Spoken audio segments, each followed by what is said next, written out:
Assalomu alaykum. Kunning muhim voqealari tafsiloti bilan efirda Davr informatsion dasturi. Studiyada Najot Nur. Dastlab dasturimizdan o'rin olgan xabar va lavhalar haqida qisqacha to'xtalib o'tamiz.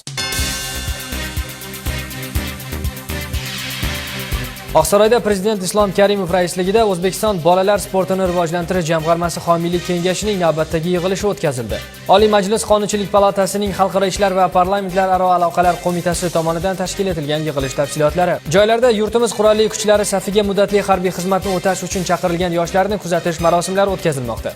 Yevropadagi ko'plab mamlakatlarda hamon noqulay ob-havo sharoiti hukmronlik qilmoqda.